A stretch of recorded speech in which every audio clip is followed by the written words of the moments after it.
Today, I'm going to show you how to create this miniature Yule ball invitation as well as its magnetically closed envelope that you can hang on your Christmas tree. The things we'll need to create our Yule ball invitation ornaments are some shimmery cardstock, and I picked these up at Michael's. I have a white, light blue, and medium blue. I'm going to be using a bone folder as well as a scoring tool, and this is a Cricut scoring tool, so you can use it in a Cricut machine or by hand.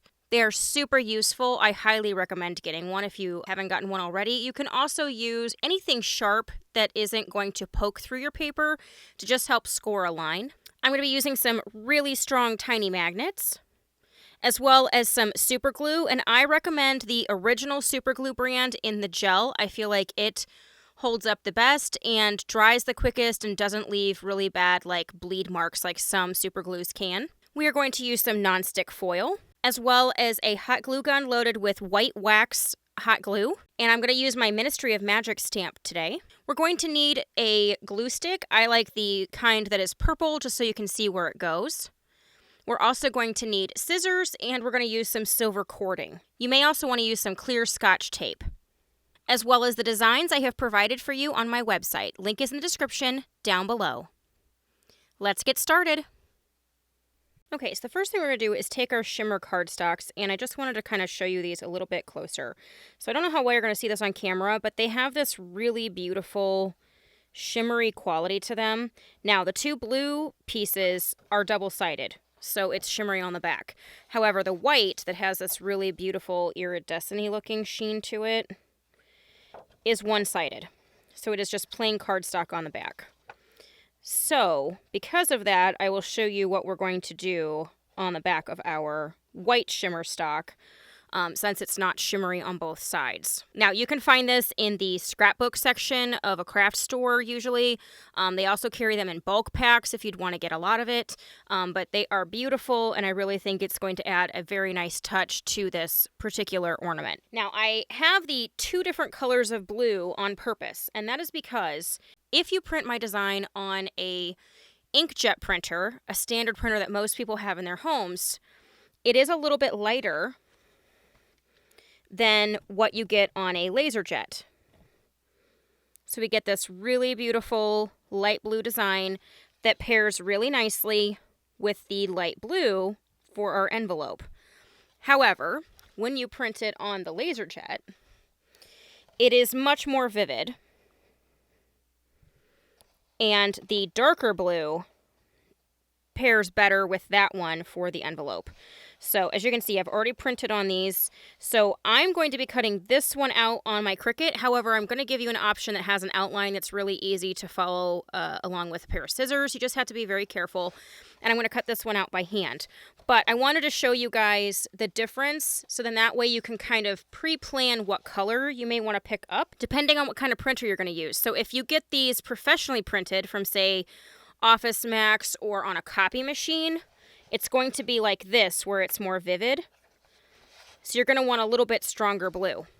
If you go with the inkjet printer, it's going to be a little bit more subtle, and you're going to want to go with a slightly lighter blue. Now, the light blue does not look bad with the vivid one. It just doesn't match it as nicely as the medium blue. So I just wanted to kind of go through that quickly so you could see the difference between the printers as well as the papers that I put with it, so then that way you know why I have two different blues. Because clearly the two printers print very, very differently, even though it is the exact same file. Now, I talked about how the white shimmer cardstock is plain on the back. So because of that, the way we fold our design, I actually printed a design on the back of snowflakes. So I have included this design in case you would like to do that. The other option you can do in case you don't want just the white background is you can actually take a stamp pad, like a silver stamp pad, which is what I did with this one. And I took a sponge and I just kind of made a nice little plop design. So then that way when we fold it up, you see the background here on the inside steeples, and the same thing will happen with the snowflakes. We'll see the snowflakes. So it just kind of depends on what look you want to go for, whether you want to print something on the back or whether you want to leave it plain and potentially stamp something. or just leave it white. But I wanted to at least give you guys an option and show you why I did that. So now I'm going to take my printed out design here and I'm going to take it over to my Cricut and cut it out. And now I've pulled this off of my Cricut and we have our score lines as well as the cutout. Now, like I said, you could easily cut this out by hand. Well, maybe not easily. You can definitely cut this out by hand. It will take a little bit of patience, but it is doable. So now I'm going to show you how we're going to fold this up to create our invitation. So I have the score lines here, and we are going to fold this in. And I like to check to make sure that the bottom looks even. And as long as everything looks good, I take my bone folder and give it a nice crease. And we're going to do the same thing on the other side.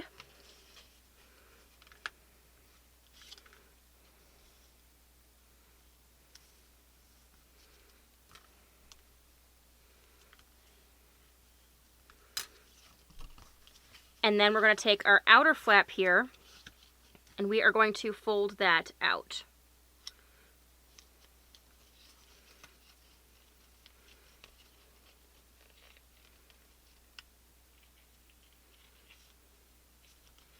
And again, you want to make sure everything lines up.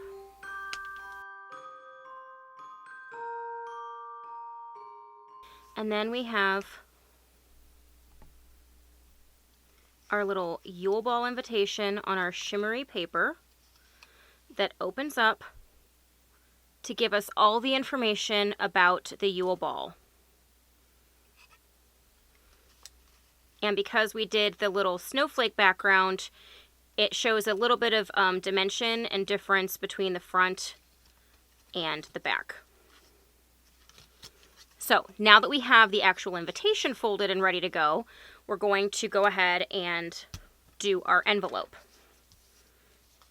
So I cut this out by hand. And as you can see, there's no lines on here, and that's because we're just going to use a ruler and my little scoring tool to create our areas we're going to fold on. So the first thing I like to do is get this bottom one. So you just line up your ruler and then take your scoring tool and just press to create our little fold line.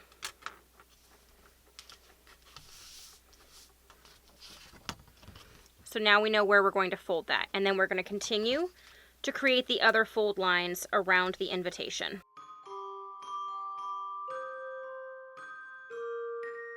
And now we have our fold score lines for us to create our envelope.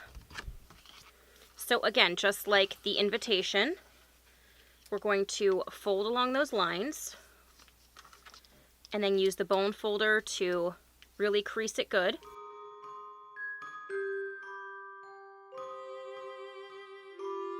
So now that we have it folded, we can see how everything comes together.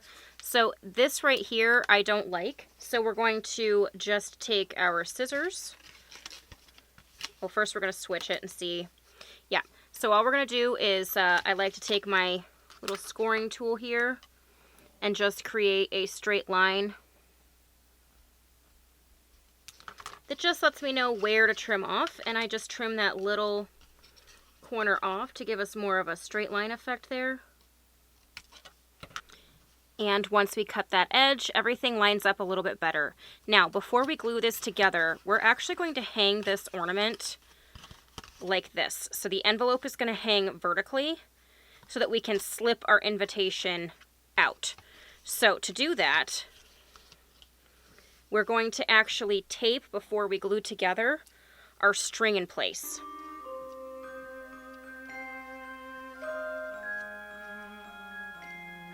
So I'm going to lay my string here. I'm going to grab a piece of clear Scotch tape. I like the magic tape. I feel like it hides really nicely.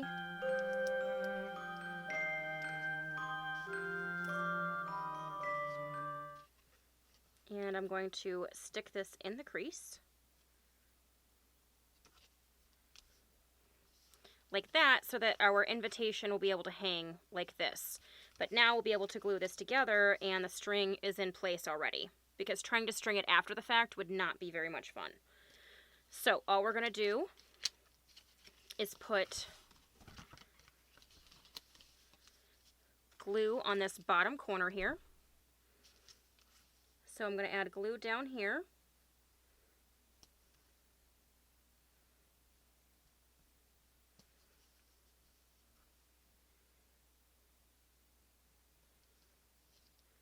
And then we're also going to add just a tiny bit here on the corner where the two edges overlap.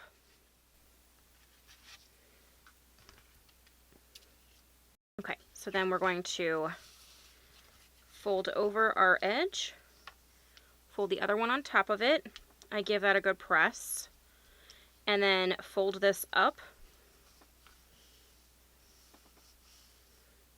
And then just make sure everything is nice and creased. Then I like to take something heavy. So I'm going to take this tape dispenser, and I like to weigh it down until it's done gluing. So we're going to come back in a couple minutes when this is dry, and I'll show you how we're going to finish this.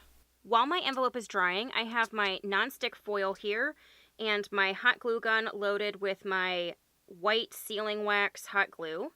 And we're just going to squeeze a small amount on here. And then I'm going to use my Ministry of Magic wax seal. And we are going to make our little wax stamp, since the Yule Ball was partially put on by the Ministry of Magic. I thought it would be appropriate to have the little Ministry of Magic wax seal on there, especially since our envelope already says Hogwarts. And then we can peel it off. And we have this beautiful Ministry of Magic wax seal that is ready for our envelope. Now that our envelope is dry, we're going to go ahead and attach our magnets to give it a magnetic closure. So to do that, I'm going to take my magnet, and it actually sticks to the stylus here. And I'm going to slip the other magnet inside, and I'm going to place it where I'd like it to be. And now I can check and see if its position is good, which it is. I can now take a piece of tape, and I can hold our envelope open and put a piece of tape over top of our magnet inside.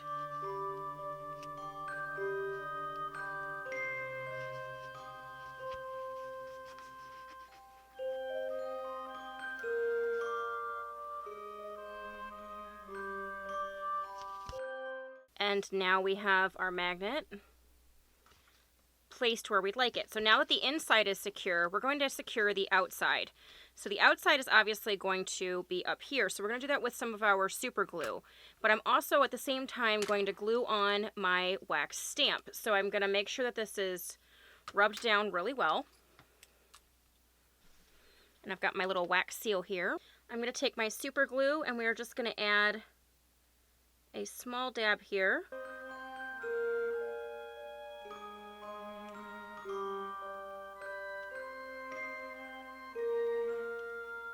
And we're going to hold that closed.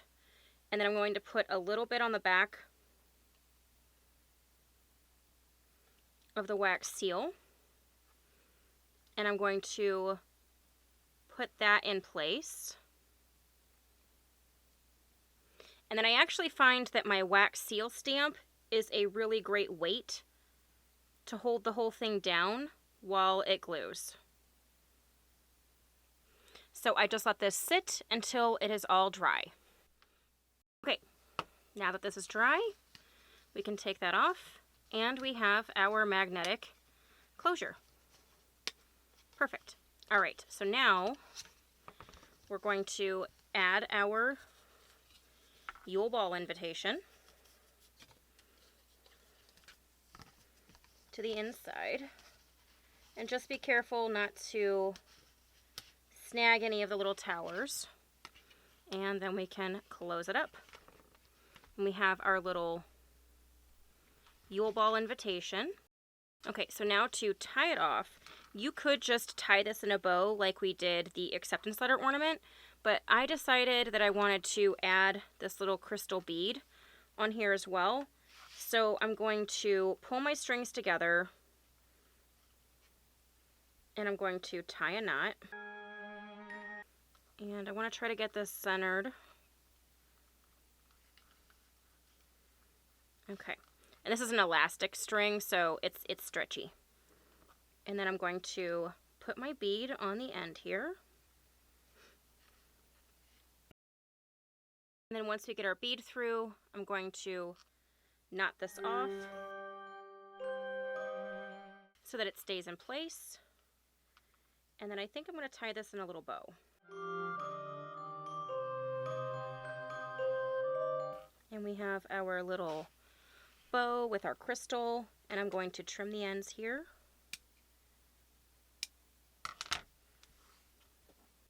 And once we get everything tied, there you have it, our Yule Ball invitation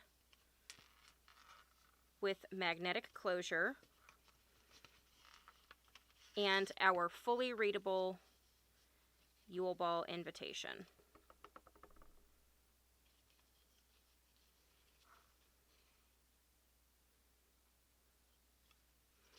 And what's really cool about this is this little invitation can stand up on its own, which is really cool.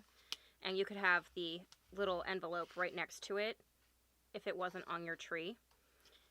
But I love that we can just fold this up